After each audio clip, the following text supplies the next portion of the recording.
What's up, everybody? Back again.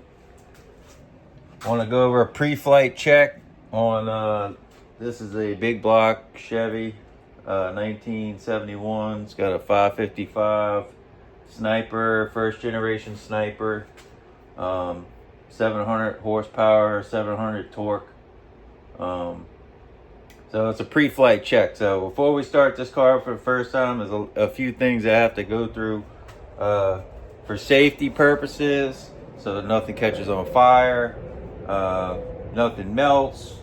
So typically when I'm building this car, you always got to think like 10 steps ahead. So for instance, you know, when I'm wiring the cars, I'm looking to do the wiring the neatest possible way, also the safest possible way, to make sure that nothing gets pinched, nothing gets burned, nothing gets chafed up, you know. So like if I see spots where hoses are running, they look like they're gonna chafe, I'll put a little piece of extra hose or something on here, like right here, and it doesn't look bad. It's just something simple. It takes a second to do, and then I always try to make everything run the neatest way possible,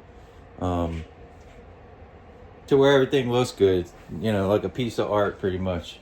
You know, it takes a little more time, but then you know, hey, this thing's gonna be good. 10 years from now, is this gonna rub a hole in this, or is this gonna get burnt from being next to something hot over a period of time? If it is, you know, now's your chance to do something about it. So like, well, this car I got, you know, this is a custom firewall, but you can see down here I got a heat shield that I made, and I got some stainless screws holding. You can kind of see in this well right here. It's just to kind of help keep the heat off the tires at full lock.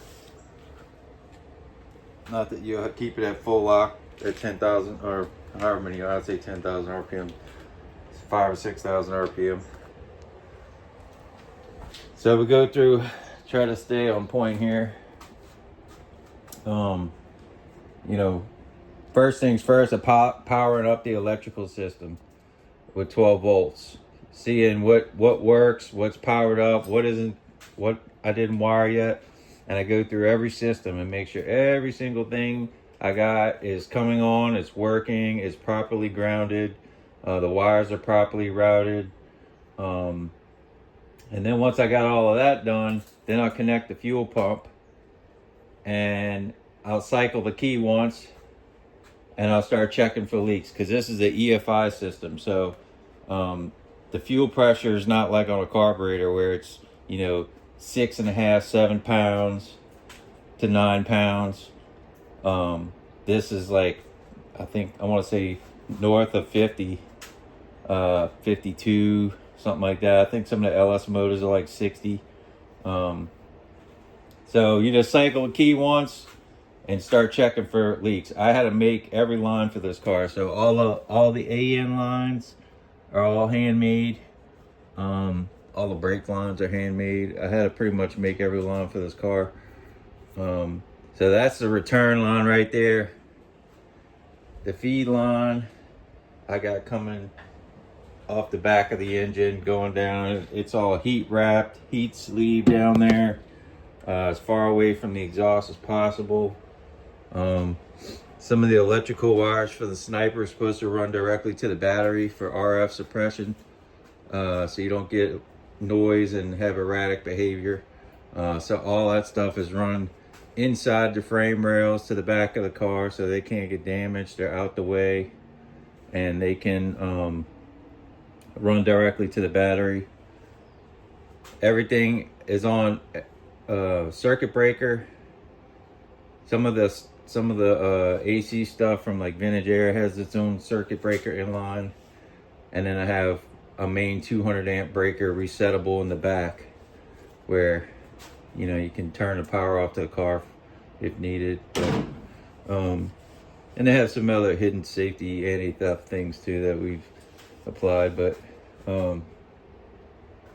just to kind of go over, so like as soon as I cycled the key on this one, fuel started coming out on the ground. I was like, all right, well, that's the first one. I forgot to snug down all the way. starting and stopping on his car a couple times. It happens. So we're only human. So we just go through the whole thing, cycle the key, and you keep cycling the key until you have no more leaks. And once you have no more leaks, then you make sure you got oil in it. This one's already been run on the dyno, so we already know this is a good running engine. It's been running and everything. But I can't start it in this car because I started making all these AN lines, as you can see on here. We got a reservoir right here for the power steering, and then all this is the Hydro Boost. So the Hydro Boost basically is your brake system for low vacuum engines that runs off of power steering. So the stainless kit that they sell, I don't know, it's freaking ugly as hell. Not for this car. So I got the cloth PTFE lines. They're better for power steering. They hold more pressure than your 6AN. So I got 6AN but PTFE, which has a Teflon line in it. So you can see I got one more line. I'm waiting on some fittings to come today or tomorrow. So there'll be 3 lines right here. And then I got like I got some anodized fittings that hold all the lines together. They're black aluminum, and I got a bunch of them just to kind of keep it neat yet functional. We didn't do any like tin work on this car. You know, like some of the cars you see the sheet metal. So instead of doing that on this one, I try to make everything in here as neat and as clean as possible, just to make it nice when you pop the hood, you know. So the next video you'll see is going to be the startup video. So I'm working on starting it up this week. So stay tuned for the next video. See you on the next one.